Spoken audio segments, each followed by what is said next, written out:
Dom Casmurro, de Machado de Assis. Capítulo 67. Um pecado. Já agora não tiro a doente da cama, sem contar o que se deu comigo. Ao cabo de 5 dias, minha mãe amanheceu tão transtornada que ordenou-me mandassem buscar ao seminário. Em vão, tio Cosme. Mana Glória, você assusta-se sem motivo, a febre passa. Não, mandem buscá-lo. Posso morrer, e a minha alma não se salva, se Bentinho não estiver ao pé de mim. Vamos assustá-lo. Pois não lhe digam nada, mas vão buscá-lo, já, não se demorem.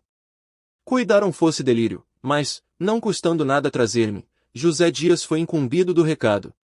Entrou tão atordoado que me assustou. Contou particularmente ao reitor o que havia, e recebi licença para ir à casa. Na rua, íamos calados, ele não alterando o passo do costume, a premissa antes da consequência, a consequência antes da conclusão, mas cabisbaixo e suspirando, eu temendo ler no rosto dele alguma notícia dura e definitiva. Só me falara na doença, como negócio simples, mas o chamado, o silêncio, os suspiros podiam dizer alguma coisa a mais. O coração batia-me com força, as pernas bambeavam-me, mais de uma vez cuidei cair. O anseio de escutar a verdade complicava-se em mim com o temor de a saber. Era a primeira vez que a morte me aparecia assim perto, me envolvia, me encarava com os olhos furados e escuros.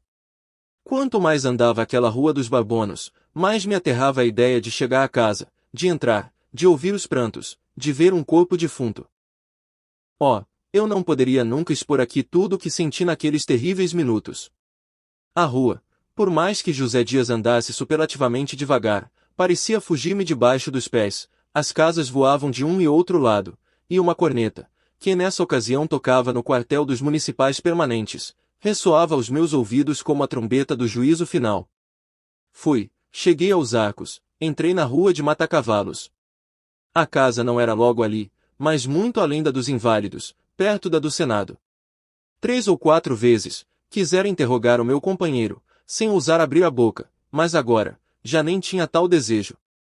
Ia só andando, aceitando o pior, como um gesto do destino, como uma necessidade da obra humana, e foi então que a esperança, para combater o terror, me segredou ao coração, não estas palavras, pois nada articulou parecido com palavras, mas uma ideia que poderia ser traduzida por elas. Mamãe defunta, acaba o seminário. Leitor, foi um relâmpago. Tão depressa alumiou a noite, como se esvaiu, e a escuridão fez-se mais cerrada, pelo efeito do remorso que me ficou. Foi uma sugestão da luxúria e do egoísmo.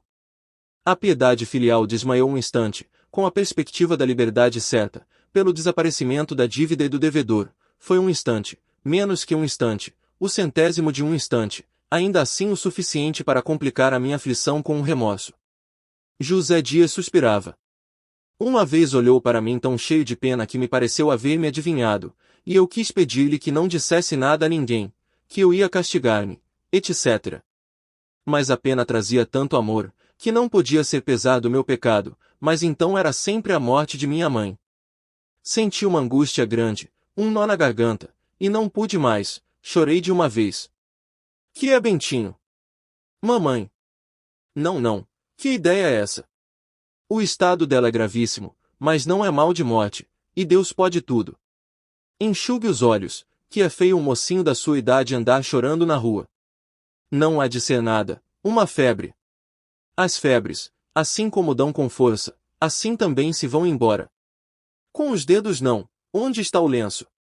Enxuguei os olhos, posto que de todas as palavras de José Dias, uma só me ficasse no coração, foi aquele, gravíssimo. Vi depois que ele só queria dizer grave, mas o uso do superlativo faz a boca longa, e por amor do período, José Dias fez crescer a minha tristeza. Se achares neste livro algum caso da mesma família, avisa-me, leitor, para que o emende na segunda edição.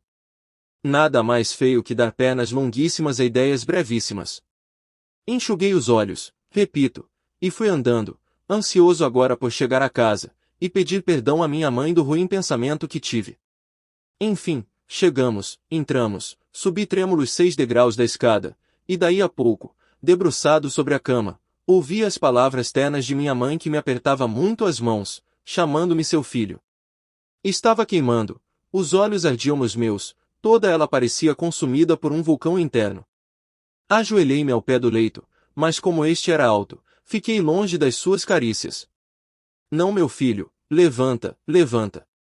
Capitu, que estava na alcova, gostou de ver a minha entrada, os meus gestos, palavras e lágrimas, segundo me disse depois, mas não suspeitou naturalmente todas as causas da minha aflição.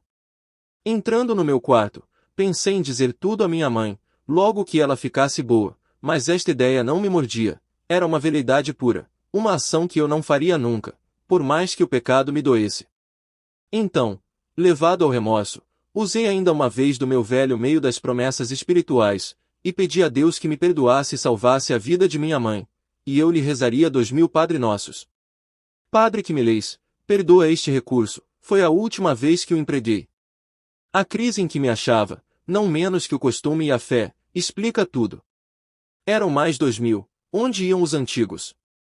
Não paguei uns nem outros, mas saindo de almas cândidas e verdadeiras, tais promessas são como a moeda fiduciária, ainda que o devedor as não pague, valem a soma que dizem. Continua no próximo capítulo. Não percam, o próximo capítulo de Dom Casmurro será: Adiemos a virtude.